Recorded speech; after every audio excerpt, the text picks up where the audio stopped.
अस्सलाम वालेकुम। हमारे जिस्म का एक एक ऑर्गन इस महारत से खुदकार निज़ाम के तहत काम करता है कि हमारी अक्ल दंग रह जाती है।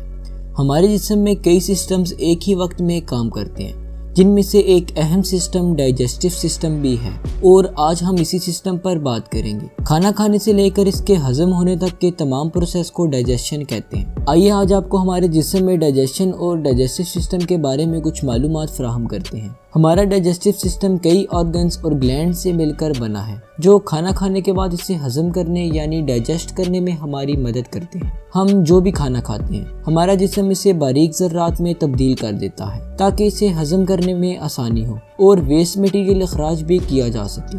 मुंह से लेकर अखराज तक हमारे डाइजेस्टिव सिस्टम के ज़्यादातर ऑर्गन्स एक ट्यूब की शक्ल में होते हैं जिनमें खाना सफ़र करते हुए डाइजेशन के मुख्तलिफ अमल तय करता है। हमारे मुंह से लेकर अखराज तक एक लंबी बल खाती हुई ट्यूब हमारे खाने को मुख्तलिफ तरह के अमल से गुजारती है, जिसके दौरान हमारा खाना हजम हो जाता है और वेस्ट मटेरियल जिस्म से अलग हो जाता है। चंद और ऑर्गन्स भी हमारे डाइजेस्टिव सिस्टम का हिस्सा हैं जो डाइजेशन के दौरान मुख्तलिफ तरह के केमिकल्स का अखराज करके डाइजेशन को पूरा करने में मदद देते हैं और इस अमल को मजीद आसान बना देते हैं। डाइजेशन का प्रोसेस मुंह से शुरू होता है। हम खाना खाते हुए इसे मुंह में चबा चबा कर छोटे टुकड़ों में तब्दील कर देते हैं। इस अमल में हमारे मुंह में पाए जाने वाले थूक के ग्लैंड्स हमारी मदद करते हैं।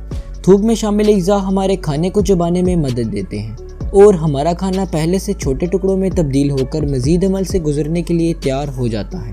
खाना मुंह में चबाए जाने के बाद जिस नाली में दाखिल होता है इसे एसोफेगस कहते हैं।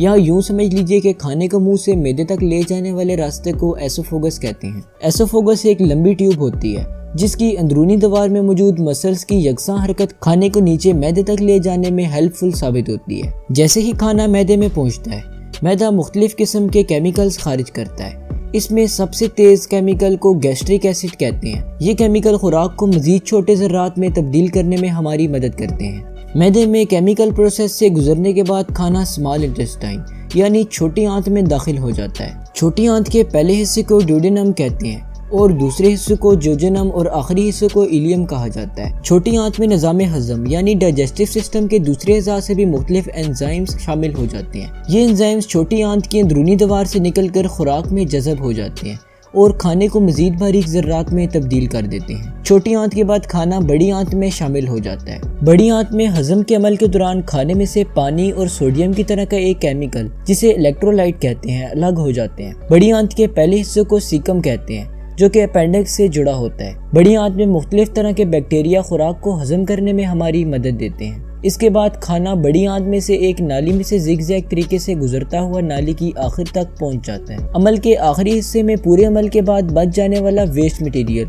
रेक्टम नामी हिस्से में तब तक के लिए जमा हो जाता है जब तक इखराज के रास्ते जिससे एनस कहा जाता है उसके जरिए से जिस्म से बाहर न निकल जाए। तो ये था हमारा डाइजेस्टिव सिस्टम। कैसी लगी आपको ये वीडियो नीचे कमेंट्स करके ज़रूर बताइएगा। शुक्रिया, अल्लाह हाफिज़।